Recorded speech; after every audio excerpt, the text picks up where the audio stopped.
Welcome to That Davis Show. My name is Kenneth Davis. Please follow me on all social media platforms at That's Davis. Always fortunate to be joined by executive producer of Everything That's Davis, and that is Ryan Bukoveski. Follow him at Ryan B. Ski and Ryan B. Ski 1 on Instagram. Again, he doesn't use social media, so follow him though, because maybe if you follow him, it will get him to interact. I like the fact that there you go. I like the fact that he does it because I've actually been like the last couple of days I've been on Instagram heavy, but I stopped for like a week of really being on Instagram because I'm wasting time on there. You know, it's a waste of time. So I get why you do, but one, the business that we're in is a part of it. So you can't. Yes. But I mean, I'll post our stuff. Like I'm not here for that's all I'm gonna do. I'm not here, and I mean, I see what people are doing, but I'm not here. Like you, for instance, you can get our takes on the show. Outside of that, I don't post other stuff. So like, if you want to find out because usually we've talked about almost everything under the sun. You can go back and check old episodes on SoundCloud and YouTube to see if you like us or don't like us. We even talked about the Will Smith Jada way back in the day. If anybody's interested about that, along with the new episode we got. We've been talking about Will and Jada forever. Even though that's done and over with. I'm committed to never talking about their asses again, to be honest with you. I mean, because we Until get slap somebody else next year. Somebody, okay, now look, we get so caught up in other people's existences that it's really not that important, and it doesn't affect my existence whatsoever. But here, because this is what we do on our platform, we chat about it. You know what I'm saying? But still, to those people, we wish you the best. If anybody needs help, I don't even want to talk about it. So, but it's funny how this ties in exactly what we're going to talk about. Like, that's my big problem with social media is just how much we try to consume it and how much we try to like emphasize the importance of really kind of stupid stuff for the most part. And maybe I shouldn't say stupid, but like knowing about what the Kardashians are doing, like why is that always top of mind on all these things? I don't know. We're going to set up this news, Chris Wallace, talking about his dad, Mike Wallace, and how the news is just messed up. And it reminds me of exactly that same stuff. What's profitable? What's profitable? Get it out, get it out, get it out, get it out. I don't follow any Kardashian on any social media platform. I'm sure my Google history doesn't have a ton of Kardashian in it. It's one of the first thing that my Apple News alerts will pop up. And it's like, dude, why are you sending that to me? Like, don't you know that I'm not the one that needs to get this? What? You remember when I would send those Daily Mails, those articles for the Flip? Mm-hmm. Every day, that's the start. It's some kind of Kardashian, or it has to be like Will Smith slapping Chris Rock to beat out the Kardashians for the first spot. Totally. But yeah, I mean, social media let me put it like this. Social media is evil. It can be used for good purposes, but as a whole, it is not here to benefit us. All right. Like always I tell myself, be cognizant. It's there to keep you distracted. All right. That's what it's there for. Right. And to try to sell you things. That's what now you can pimp it and use it. And there's some things you can find where there are good people that have information for you that's beneficial. But as a whole, it's the devil. Right.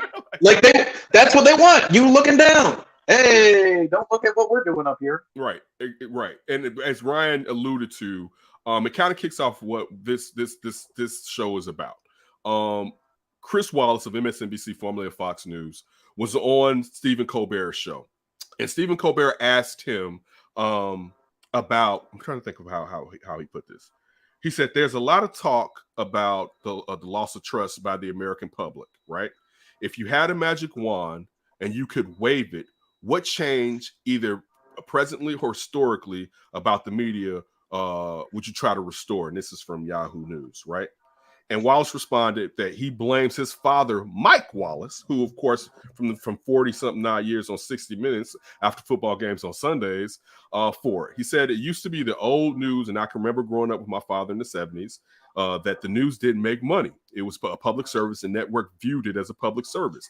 And then 60 Minutes came along and showed you can make a phenomenal amount of money with the news. And it was surprising. It surprised Stephen Colbert. And I like the fact that Chris Wallace used 60 Minutes because we view 60 Minutes as this ivory tower of news. Right. Still, you know what I'm saying? Like the New York Times of newspapers, basically. Yeah, exactly. It's being a news magazine, a video news magazine. But we like I said, 60 Minutes came on after football. You know what I'm saying? Like you think about that key slot on a Sunday. Like, I mean, as a kid, I didn't think about it, but that's Sundays. And as a kid, I didn't know Sunday was such prime viewing, right? Because they expect people to be home usually Sunday evening, getting ready for Monday, go to school or go to work, et cetera, et cetera, et cetera, compared to a Saturday night. If you put something on a Saturday night, you ain't expecting nobody to see it, basically. All right. Hell no. Not 60 minutes. You're going to need 60 days to watch this. Exactly. And my initial thought, of course, was Fox News when it started. When Rupert Murdoch really got that going, and how it became flush with cash. But I'm not saying that not to put that same blame on MSNBC and CNN, you know what I'm saying? Because all of these, all three of them are wonky to a degree, and all three of them look to give you stories that will keep you attached to them. Like, right, they're all running the same scheme, it just different, like, dressing. Exactly. That's like, people know that the war in Ukraine. I'm not taking anything away from the war in Ukraine. It is urgent. It is important. All right, people are dying, and that is messed up. It is unfair. Vladimir Putin is on something. All right, but it should not be on the news 24/7. Period. All right, there's too much other news that either one, you're doing a disservice to the industry, you're doing a disservice to the people that follow you. There's too much going on in the world, and I mean this as far as COVID. I mean this as far as Trump. I mean this as far as when Obama was in office, where all elections are coming up, I believe, in a lot of states all across. All this echo chamber. We can only focus on maybe two things, but one is prominent, right? Like, that's a disservice to all of us. All right. And the thing is, when he said that, when Chris Wallace said that to Stephen Colbert, my thought was always, you have to get, and I know it'll never happen. One, no one should own the news, period. But see, the only problem with that is, would you still be getting the honest truth? And I guess also that would go to, have we ever really been getting the honest truth? Yeah. You know what I'm saying? Like that. But it definitely freaks me out when I see Jeff Bezos buying the Washington Post. It should. All right. It definitely should, because then the narrative will be of what in some frame of what he wants. Don't get it right. You'll have a board of directors, and whatever he wants, like, that's what they're going to pump out. That's what they do. And that's why everyone gets so upset. Like, why aren't they covering all this stuff? It's like, because they're just trying to play you all like little rats out there. Like, let me give you this cheese so that y'all come running. Yeah. I mean, all of, like, regardless of whichever channel you're watching, it's gaming you. Don't get it twisted. Same thing I said about social media a second ago. You can apply that to all three of those stations, right? Yes. Like, you can apply it to all three of those stations. Like, I don't care which way you lean, they're gaslighting you to a degree. All right, that's just the truth, yo. You get mad if you want. Listen, I lean away. I know I'm getting. Look, I'm watching them like, dude, you can give me more than this. I'm watching them sometimes like, your narrative is biased as you know what. Like, I don't think, so that's why, like, and not to say this is biased too, but that's why, to a degree, I enjoy WBZ and basically NPR here in Chicago. You know what I'm saying? Yeah, I love that stuff. It doesn't lean, but they try to get both narratives. They try to at least present you with an unbiased one, as close as anybody out there, as far as that I've come in contact with, right? And I'm sure some people are like, how dare you say that? Right. I mean, we're not saying anything like it has to be 100% unbiased. That's not even possible. There's always biasy in everything. The problem is when it shifts all the way over here, and now you're getting the news instead of it needs to be back here where you're getting the news. I mean, look, you just had the Black News Network that folded and everyone got laid off. And it's like in the 400s on my cable box, but I don't even know if it's still on. I watch Newsy, but sometimes Newsy it's not current to right now. So you could tell like it's running on a loop. So it's like, if I'm trying to find out breaking news, sometimes they don't have the breaking news. So I end up going back to, one of the other stations. The conglomerates. That's a good one. And that's how you should be. Like, it's hard in general because everything out here, as Ryan said, is biased, but you should try to search for yourself and not believe and take people's words for a fact, especially just try to get some understanding. Not saying you can, But try to get some understanding so you can kind of see BS when you're seeing BS. Even if it's something you agree with. Like a lot of people, like you can agree with something and somebody can be gassing you up, and you don't realize that. Yeah, you may agree with it, or maybe, and then you see it with celebrities. Like we have to pick a side between what happened with Will Smith, right? Because I like Will Smith, or I like Jada Pinkett Smith, and that means everything is right. No, it doesn't. It can be fault on both sides or whatever, even though one side was way more faultier than the other. All right. Just be a fact. Somebody committed a crime. All right. I'm just gonna say that. Somebody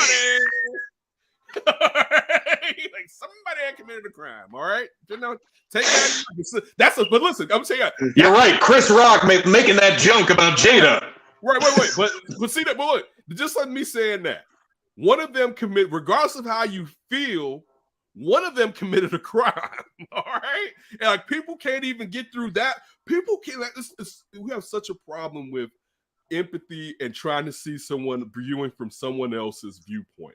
You know what I'm saying? Not to say so. Look, sometimes their viewpoint can be trash, right? But not at all trying to view through someone's viewpoint is one of the, if not the largest problems that we have in the world today, in my opinion. I totally agree. I think empathy is way too lacking in our society in general. And, you know, just kind of like thinking about these news stories and the conglomerates and all that stuff, it's like any great research paper doesn't have one source. You have multiple sources. Like you need to actually go out and get multiple. Like everyone just saw research papers as a pain in the ass in school. Like, well, I gotta look up all these sources. I mean, I got this one right here. It tells me everything. But you just don't know where. Like, if you don't fully understand something, you don't know what you're being misled on or what you're being biasly given. You don't know these things until you do all the research, until you're completely well-rounded, or at least you've got enough perspective where you can be like, oh, that's BS. I remember having to go to the library to get several books for my research, like 4 or 5 books for your research. Oh, man. Right, yeah. Bro, you're reminding me of SIU right now. That's what I'm talking. I'm talking about SIU. I'm talking about SIU. So I needed like 10 sources. I don't even know if you know. I think this might have been newly built before, like after you left, because it seemed like a pristine new building when I was there. It was like out in the farming, like the agricultural part of campus where they had all the fields and everything. This library full of just like historical books and encyclopedias and context.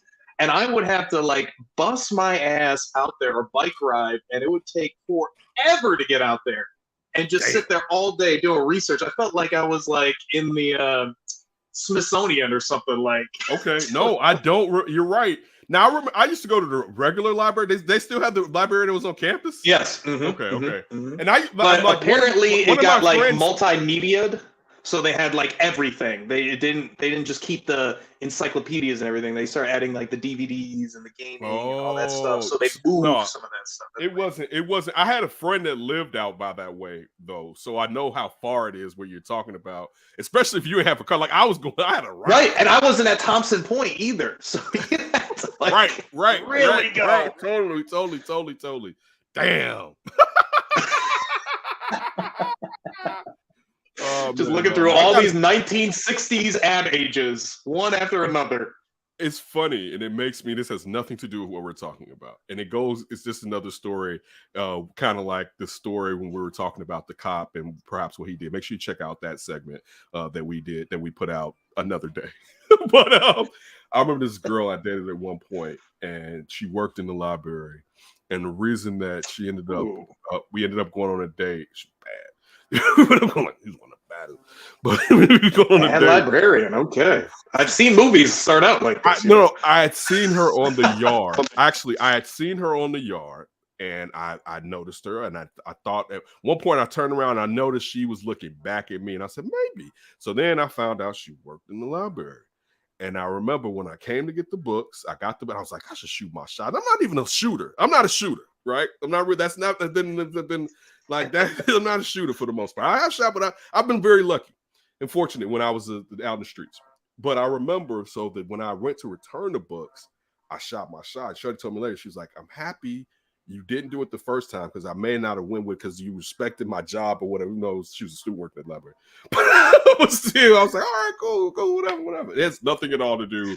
But as I just think about past stories of my youth, I got to get some, not anything to do relationship-wise. But one thing I try to tell myself, I need new stories. Like that's like one of the big new things is I'm trying to grow as a person. I'm trying to build stories, not just myself, with my family and my friends too. But we need like we're still basically. You gotta keep that stuff fresh. It's just like this show. We gotta keep it fresh. Yeah, we need the story. So I will visit Ryan. Ryan, I know you were sick the last time. We have to do a better job of connecting. Either when you. I thought about this literally today. Yeah, I literally thought about the same thing. I mean, at least we do get this, but still, as far as just making stories and stuff like that. So maybe we gotta go to SIU, bro. We got to get the band together and maybe go down to SIU. We got to be going someplace else because I'm definitely not just going all the way down there to go to that school, to be honest with you. Yeah, we could stop. There'll just be a stop along the way. It has to be someplace else because that is not. It's just not a destination for me. Maybe we gotta end at like an HBCU or Nashville or something. Do the trip. It's just, again, I had a wonderful time down there, but it's not like. What was that Tennessee school that you went and partied at? I think it was an HBCU. I was actually going to go. I was going to go there. It's Tennessee State University. That's right. Ever since you told me that story, I've been like, damn, I need to go. I was going to go to TSU, and I went down there. Nothing. I can't even get into that. All right, so. Anyway, we always appreciate it. Definitely got more stuff and sports stuff, so make sure you check that out. Make sure you subscribe on YouTube at That David Show, also on SoundCloud, wherever podcasts are found. We always appreciate you taking a little bit of time out of your schedule. People have things to do just to listen or watch us talk about and banter about what's been going on and what's going on. Don't do anything crazy before you hear from us again.